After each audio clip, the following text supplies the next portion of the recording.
wish I could have seen Nina play Sheena too.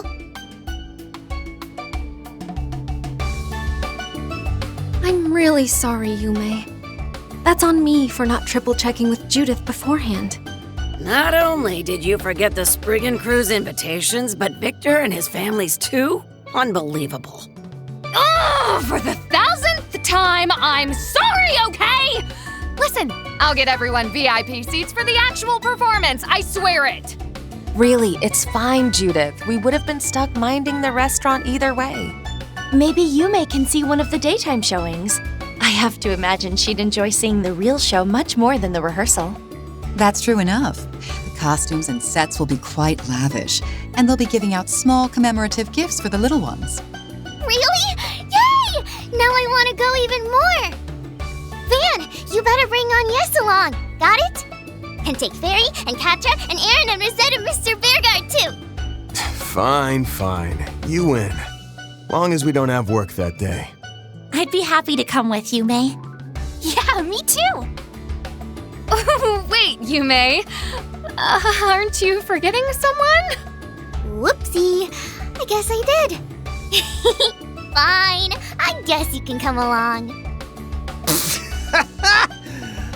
Little squirt's got you by the short hairs. Judith normally has it pretty well together, but her mind does have a tendency to go wandering into La La Land. Personally, I find that particular trait to be rather endearing. Agreed. Having to always be on her case can get tiring, but it's always amusing seeing her oh no face. All that tells me is that she needs a good dressing down now and again. I'm rather curious as to the state of the room you're renting. Perhaps I should do a little inspection? No, my clothes are all over the floor!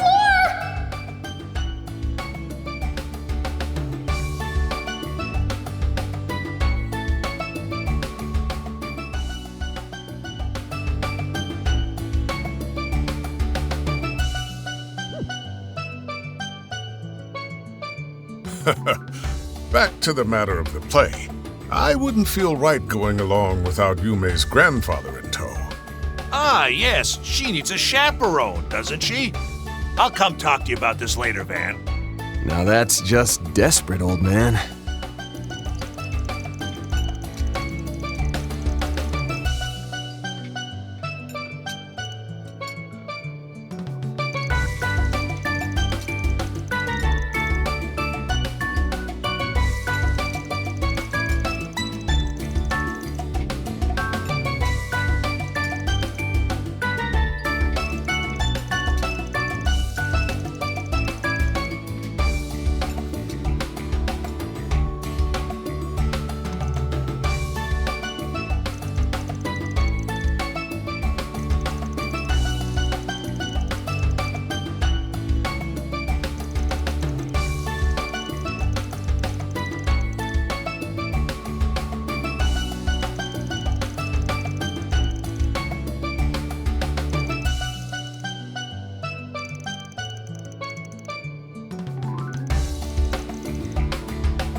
I see.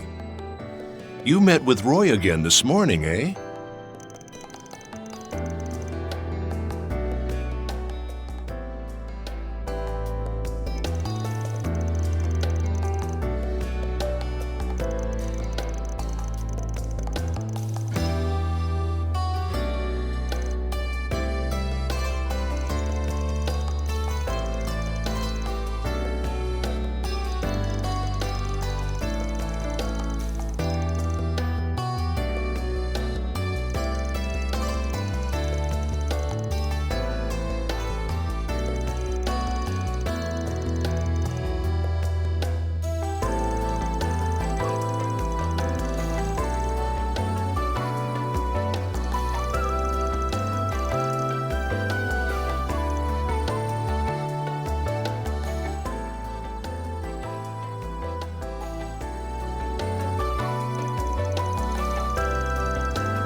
Such is the responsibility of a VIP bodyguard.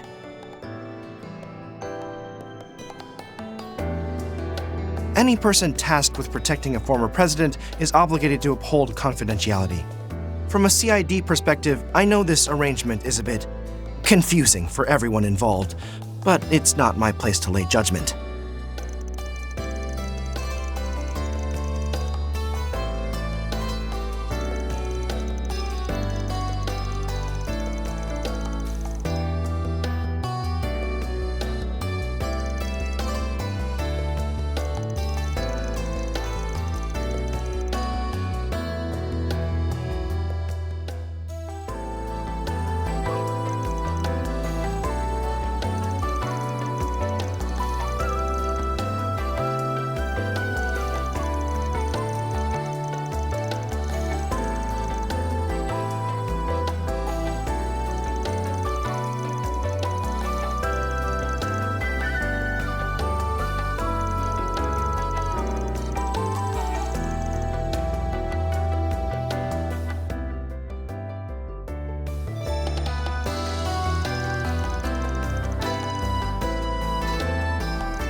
Perhaps now is a good opportunity to broach the subject. It's no real secret, but at the same time, it's not the sort of thing I'd normally discuss out in the open. Bergard and Dominique likely have an idea of what I'm going to say. So, you're aware that before his foray into politics, Roy was once in the military, correct?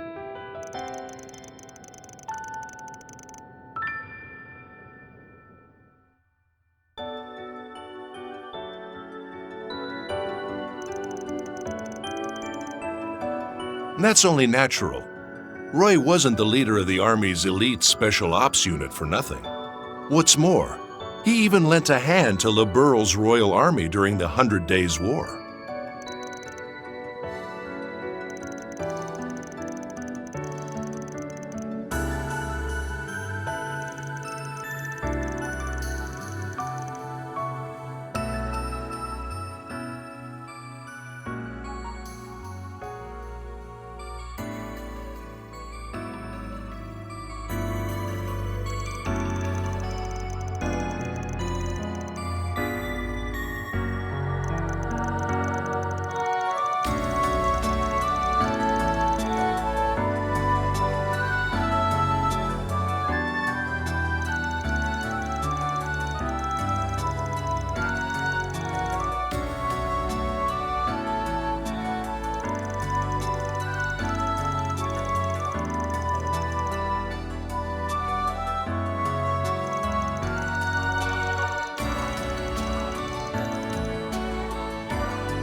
course.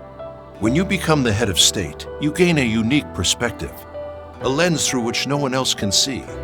After the cult purge, and after helping me get elected, Roy left the Republican Party.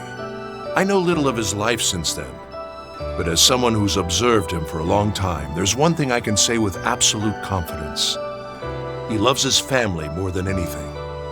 All that he does for Calvert, or anything else for that matter, is simply an extension of that. How that may look to others holds little weight in his mind. That may be why he always appears so unflappable. There are few men in all the world as strong-willed as Roy Gramheart. I know. That's why we have to be ready for the road that lies ahead, even if it leads us down a different path. We'll just have to brave it so we can face Dad with the same conviction he has. As you guys should know, we have our own way we like to tackle things. Though that doesn't mean we won't work with the Guild or whoever else. We'll do whatever it takes to get the job done right. And in style. Well spoken. You really are a peculiar bunch, but that is part of your charm, I suppose. You know, you actually had me until the in style bit. Couldn't serve up that line without a side of cringe. Ah, Chief. Maybe he should have phrased it like, we'll get it done like the hard-boiled fixers we are. That feels a little more Van-like, I think. Somehow I think that'd make me cringe even more coming from him. Now, let's not tease him too much for clinging to his cool, detached persona. Chasing unattainable dreams is simply in men's nature. Amen, girl! That said, I think it's endearing in his case. Now listen here. I'll have you know I'm the coolest, most hard-boiled Spriggan around. I don't think you're convincing anyone here. Is being less than persuasive one of the unwritten rules of your company?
Might be a good idea to do a shard search.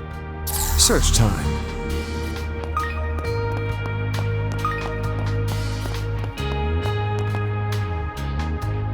Search time.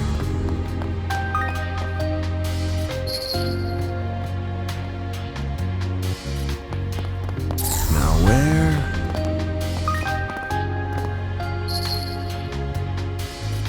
Looks like the cat turned the corner here. Now where?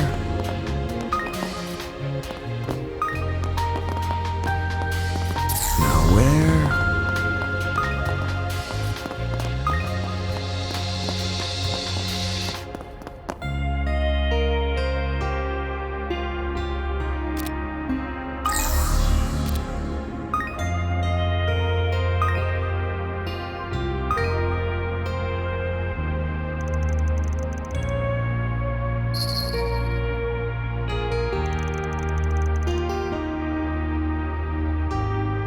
Search time.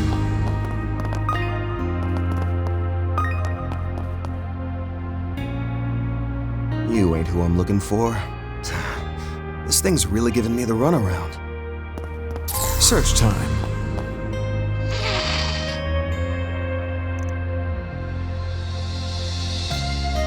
Now where?